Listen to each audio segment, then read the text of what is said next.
Bien. Introducción al transporte de hidrocarburos. El tema que nos va a tocar hoy. Bien, la denominación general de fluidos abarca a todos los gases y o vapores.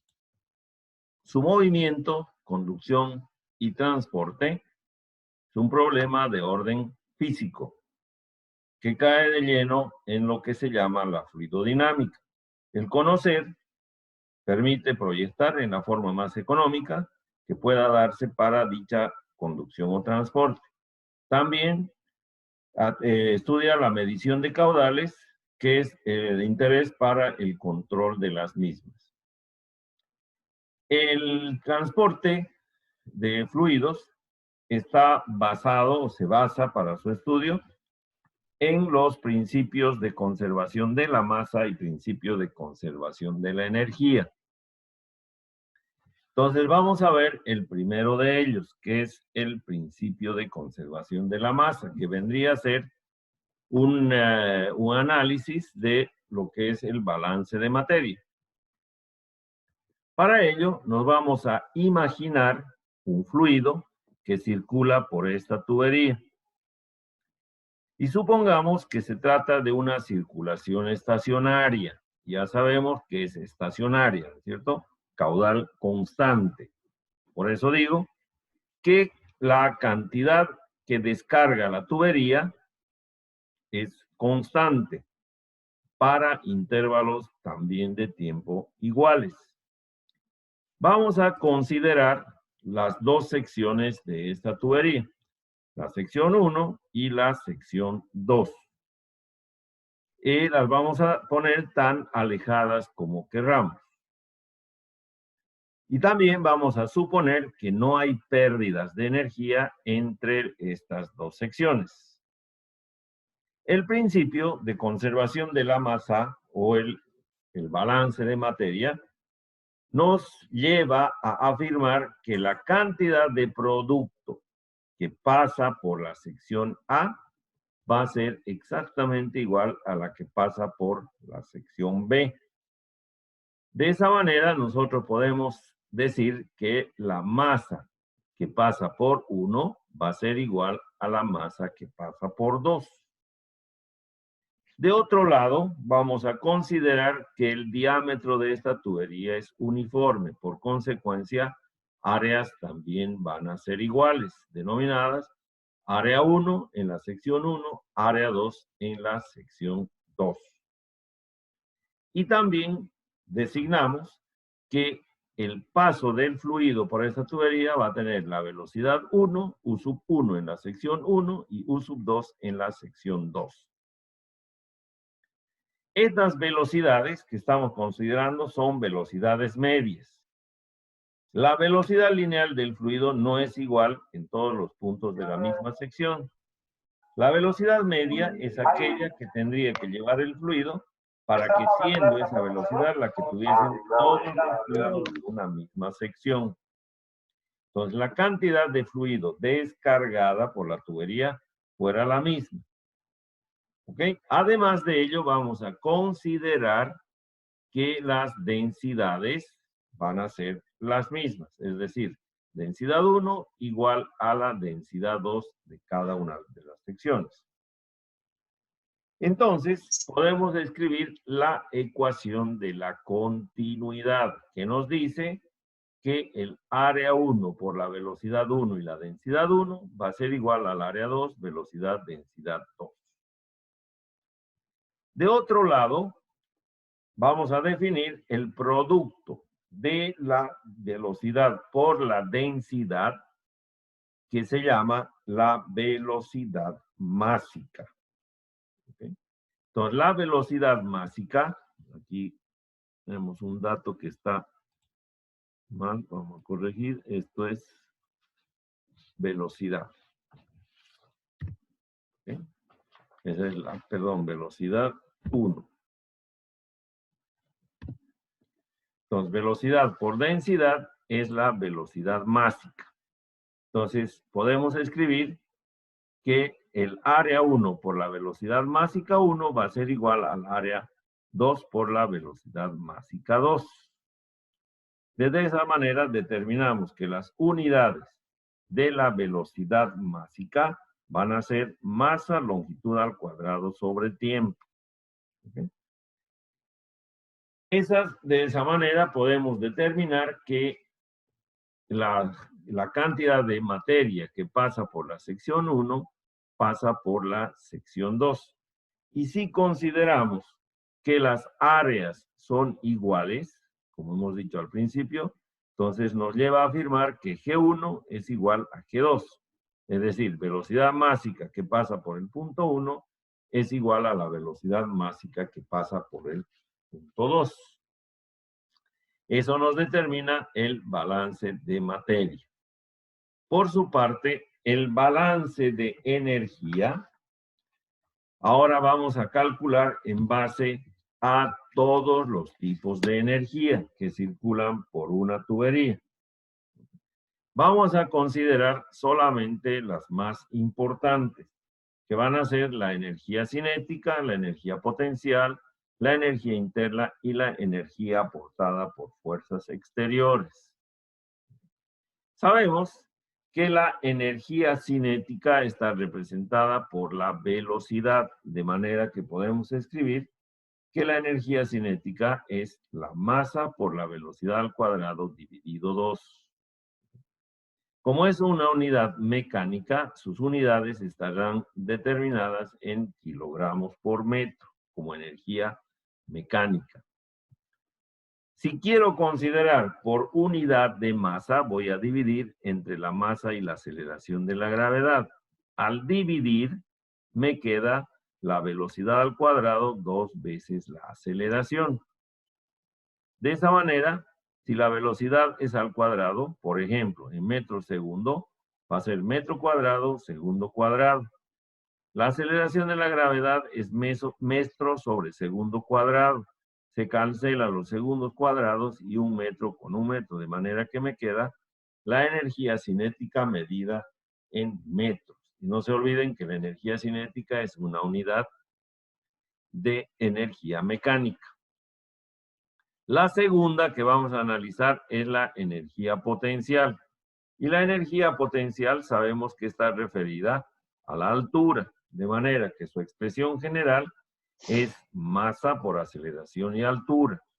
Sus unidades van a ser kilogramo metro, porque es una unidad mecánica también. Al dividir lo mismo entre la masa y la aceleración para tener una unidad de masa, nos va a quedar solamente la altura. Y las alturas se miden en metros. ¿Ok?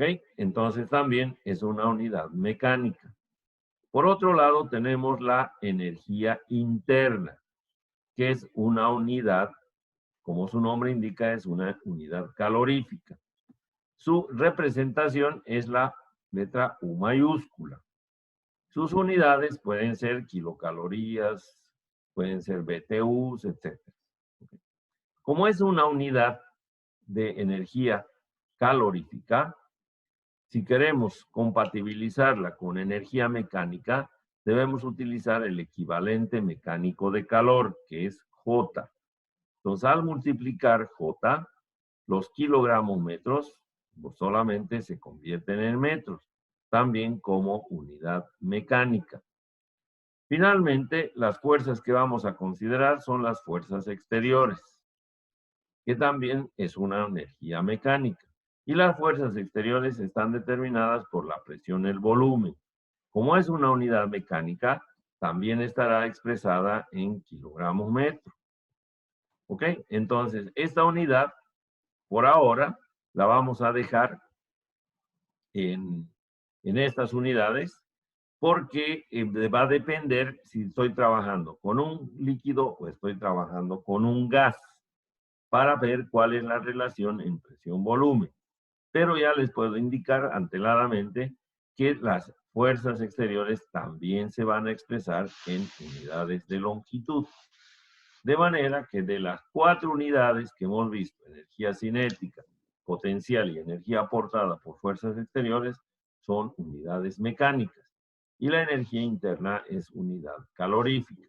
Ya sabemos que necesitamos utilizar el equivalente mecánico de calor. Y el equivalente mecánico de calor es igual a una caloría igual a 427 kilogramos metro. Entonces, de esta manera podemos convertir una unidad de energía en unidad mecánica, porque sabemos que el balance de energía tiene que ser en unidades compatibles, es decir, unidades del mismo signo, de la misma unidad. Para considerar el balance de estos cuatro tipos de energía, vamos a considerar también un pedazo de tubería que está ahora inclinado para que podamos ver la relevancia de las energías potenciales. ¿Ok? Entonces, en esta tubería vamos a tomar igual dos secciones. La sección 1 en la parte inferior y la sección 2 en la parte superior. Estos niveles están referidos a, valga la redundancia, a un nivel de referencia, es decir, un punto de partida donde podemos comparar las dos alturas teniendo la misma base. Entonces, para considerar esto, vamos a ver que en esta sección vamos a tener un fluido que ocupa una sección. Vamos a ver la sección 1. Y que se desplaza una distancia de L. Porque esta distancia de L, porque ha recibido desde el exterior una cierta cantidad de energía por unidad de peso. Y esta cantidad de energía que recibe es la energía calorífica, de Q. Vamos a considerar en principio que no hay pérdidas de energía entre la entrada y la salida de esta tubería. ¿Ok? Que es el caso de los fluidos ideales. Pero en el caso de los fluidos reales, sí tenemos una pérdida de energía acá. ¿Ok? Esta pérdida de energía la vamos a designar con la letra nosotros más adelante diferencial de H, ¿ok? Que va a ser pérdida de energía por fricción. ¿Ok? Bien, si aplicamos primeramente el principio de conservación de la energía y aplicando con el primer principio de la termodinámica, que la habíamos conjuncionado, vamos a ver en términos generales qué tenemos acá. Esta es la energía calorífica, hemos dicho del principio, igual a la energía potencial, la energía cinética de fuerzas exteriores y la energía interna. Eso en el caso de un fluido ideal. Pero en el caso de que tengamos un fluido real, nosotros vamos a tener una pérdida de energía por fricción, DHF, que en este caso es mecánica, que tiene su equivalente en calor, y vamos a tener que es la pérdida de calor también por fricción. Esta unidad mecánica va a estar, por ejemplo, en metros, y esta va a estar en kilocalorías, porque es una unidad calórica. Entonces, para convertirla, aplicamos el factor J, que es el equivalente mecánico de calor. Y de esa manera vamos a tener las dos en las mismas unidades. ¿Okay? Bien, para referir estos términos y adicionar a un fluido real, vamos a suponer el siguiente ejercicio, que ustedes pueden realizarlo. Van a suponer que la mano izquierda es la tubería y su mano derecha es el fluido. Si ustedes hacen el movimiento repetidamente de fricción, van a ver que la palma de sus manos se calienta. Entonces, ¿qué estamos haciendo? El movimiento es una energía mecánica que se transforma en calor. Para que sean iguales, tienen que estar en las mismas unidades. Y para que eso suceda, multiplicamos por el equivalente mecánico de calor. De manera que a esta ecuación para fluidos ideales, si le adicionamos un término a cada lado de la ecuación no varía. Peor aún si estos términos son iguales, como estamos viendo en esta relación que les decía de energía mecánica a energía calorífica. Entonces, a esta ecuación vamos a adicionar el equivalente mecánico de calor multiplicado por la pérdida de calor por fricción. Y al lado derecho vamos a adicionar las pérdidas de energía por fricción mecánicas. Para que todos estén en unidades mecánicas, dQ es una energía calorífica. Por J se transforma en energía mecánica. Las pérdidas de calor por J también mecánico. Altura mecánica, velocidades mecánicas, fuerzas exteriores mecánicas. Diferencial de energía interna es calorífica, multiplicado por J es mecánica. Y la diferencial de energía por fricción también va a ser mecánica. De manera que todas las unidades ahora son compatibles. Si a esta ecuación yo le aplico el primer principio de la termodinámica, el calor está representado por estos dos, J de Q y J de QF. La variación de energía interna por J de U. Y el trabajo está representado por presión por diferencial de volumen. Entonces, si yo derivo completamente esta ecuación, voy a tener, este es el calor, este es el trabajo y esta es la energía interna. Si comparo con la ecuación del primer principio de la termodinámica, se me cancela. Entonces, ¿qué me va a quedar? Diferencial de altura, diferencial de velocidad, volumen por diferencial de presión, diferencial de pérdidas de energía por fricción igual a cero. Porque sabemos que esto es el primer principio de la termodinámica. Entonces, esta ecuación es la que me va a servir de partida para determinar cuál es el balance de energía en este sistema. En esta ecuación que acabamos de ver, la única incógnita que yo voy a tener va a ser cómo voy a integrar el volumen por diferencial de presión. Bien, ¿cómo yo necesito saber? Voy a volver a este gráfico. Todo el análisis que he realizado es solamente en esta distancia de L. Pero yo necesito saber qué es lo que pasa entre el punto 1 y el punto 2. Para saber qué sucede, tengo que hacer una integración. Entonces, para eso, voy a integrar todos los términos que están interviniendo de energía. Intervengo como integral diferencial de altura entre el punto 1 y el punto 2. Diferencial de velocidad entre el punto 1 y el punto 2. Diferencial de volumen por diferencial de presión entre el punto 1 y el punto 2. Pérdidas de energía por fricción entre el punto 1 y el punto 2. Y eso es igual a 0. Ahora, ¿cómo voy a integrar diferencial de altura? Va a ser altura 2 menos altura 1. Diferencial de velocidad por diferencial de velocidad va a ser al cuadrado. Entonces voy a tener velocidad 2 al cuadrado sobre 2g menos velocidad 1 al cuadrado, 2 veces la aceleración. Por ahora, volumen por diferencial de presión voy a mantener como tal, porque, como ya les dije anteriormente, no sé cuál va a ser el comportamiento del líquido y del gas.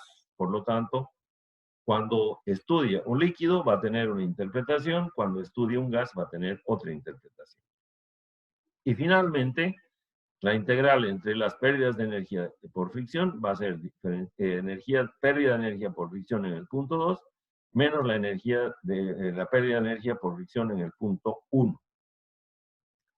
Acá vamos a hacer dos consideraciones. La primera, voy a volver al gráfico anterior. Primero, para que el fluido se mueva, yo necesito una energía, porque si no, no se mueve. A esa energía voy a llamar W0. Y luego la otra consideración es, si el fluido recorre desde el punto al punto, del punto 1 al punto 2, en el punto 1 no hay pérdida de energía por fricción porque todavía no se ha movido. Y solamente voy a tener pérdida de energía por fricción cuando llegue al punto 2. Por lo tanto, HF1 es 0. Entonces, como les decía, a esta ecuación vamos a adicionarle esas dos condiciones. Para ello voy a colocar todos los valores 1 al lado izquierdo y todos los valores 2 al lado derecho. Entonces, como este es menos 1, para que se quede acá, le vuelvo positivo, más 1. Como el más 2 va a ir al otro lado, va a ser menos 2. pero como esto estoy multiplicando por menos 1, va a ser altura 1 y al otro lado altura 2. Lo mismo sucede con la velocidad. Entonces aquí voy a tener velocidad 1 al cuadrado dividido 2g y al otro lado velocidad 2. El término integral volumen por diferencial de presión lo vamos a dejar en el segundo miembro. Como les digo, vamos a analizar. Hemos dicho que la pérdida de energía 1 es 0, por lo tanto no aparece en el primer término, pero sí aparece en el segundo término. Pero como no hay 1, ya no es necesario ponerle su índice. Y este simplemente va a ser HF, pérdida de energía por fricción, porque siempre se va a producir al final de la tubería, nunca al inicio. Y hemos dicho que vamos a adicionar una energía para que se mueva, que va a ser W0, que es una altura equivalente a la potencia de la bomba. Por lo tanto, como hemos visto, la altura se mide en metros, velocidad se mide en metros, las pérdidas se miden en metros, por lo tanto, esta altura equivalente también se va a estar medida en metros. Y hemos visto que ponemos el signo más menos. Ponemos más menos en el hecho de que también va a depender de cómo resolvamos la integral. Si se trata de un líquido, va a ser una bomba, por lo tanto el signo es positivo. Pero si se trata de una turbina o un compresor, el signo va a ser negativo. Caso de los gases, por lo tanto también influye acá. Entonces, esta ecuación que está en el recuadro es la ecuación de partida, es la ecuación para el transporte de fluidos en general. Y va a tener unas variaciones respecto al fluido que manejemos, es decir, va a variar en función de la naturaleza del fluido. Entonces, en primer término, vamos a aplicar esta fórmula solo para líquidos. ¿Okay? Entonces, como está puesto acá, vamos a aplicar solamente a los líquidos, que es el caso más sencillo y general, además que tenemos que considerar que sea flujo isotérmico, ¿okay? Es decir, temperatura constante, que es el flujo que se da en las tuberías que no están aisladas, en las que el calor generado por la fricción se va a disipar hacia el exterior por las paredes de la tubería o a través de las tuberías de la pared. En este caso, también se considera que los líquidos son prácticamente incompresibles, o dicho de otra manera, son muy poco compresibles. Y por lo tanto, el volumen va a mantenerse constante al ser incompresibles. Entonces, esta fórmula para líquidos, como decimos, va a aplicarse solo a líquidos, temperatura constante, por eso se llama proceso isotérmico, y el transporte se da en tuberías que no están aisladas, para que el calor que se genere se disipe hacia el exterior. En teoría sabemos que temperatura constante es una sola temperatura, pero en la práctica no se puede mantener. Para considerarlo eso, como si se fuese, aunque no es estrictamente el flujo isotérmico, pero con carácter técnico se puede aceptar, es una variación de más o menos 5% de su variación. Para hacerlo más concreto, si la temperatura que yo quiero mantener es la que está en la línea negra, que es, por ejemplo, 100 grados, claro, lo que ustedes quieran, el límite inferior va a ser 95 y el límite superior va a ser 105.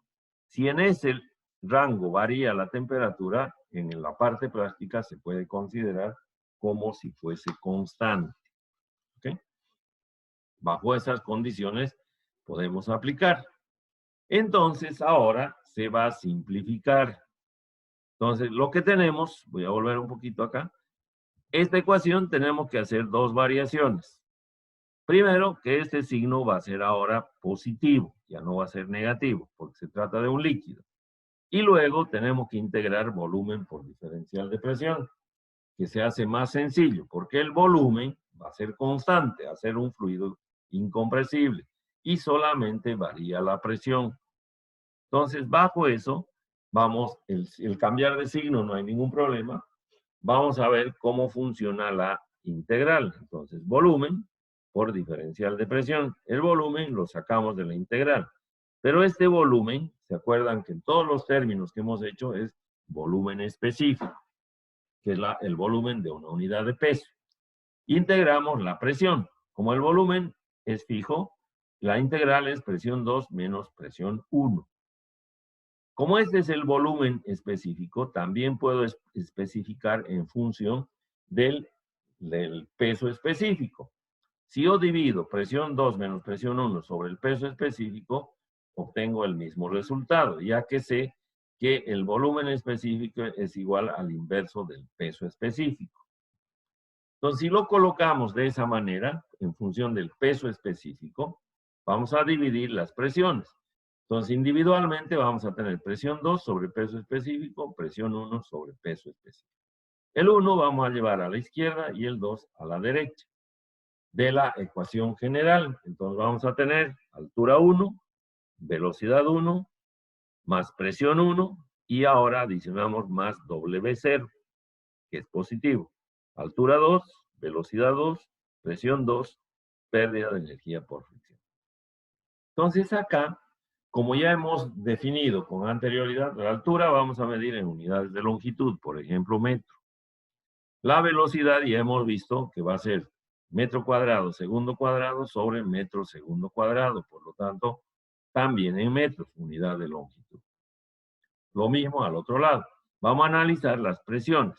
La presión que voy a medir, ¿en qué están las unidades? Va a ser masa sobre peso al cuadrado. Es decir, masa, por ejemplo, gramo sobre centímetro cuadrado. Y la densidad o peso específico está en gramos sobre centímetro cúbico. Se van a ir las presiones y me queda solo 1 centímetro. Por lo tanto, también se mide en metros. Presión 1 en metros, presión 2 en metros. Ya hemos visto que las pérdidas se miden en metros. Por lo tanto, la altura de la bomba equivalente también vamos a calcular en unidades de longitud.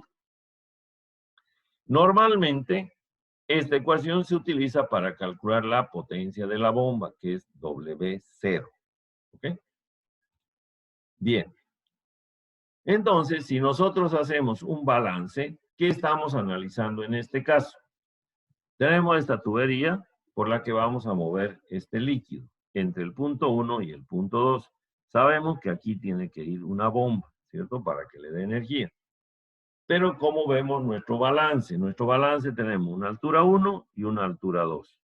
Tenemos una presión 1 que es más que la presión 2 porque cae. La velocidad va a ser más o menos constante. Si nosotros sumamos altura 1, presión 1 y velocidad 1, y lo mismo hacemos con 2, vamos a llegar a 2 niveles que son diferentes. Como es un balance de energía, la energía tiene que ser igual. Para poder igualar, el término que nos falta es la pérdida de energía por fricción. De esa manera se cumple un balance de energía, en este caso, para líquidos, donde la energía que entra es igual a la energía que sale. ¿Okay? Eso es lo que concierne a este tipo de planteamiento para la solución de problemas de los líquidos. De ahí derivan todas las otras ecuaciones. ¿Ok? Si alguien necesita alguna pregunta, podemos ampliarla. Caso contrario, vamos a hacer ahora una pausa.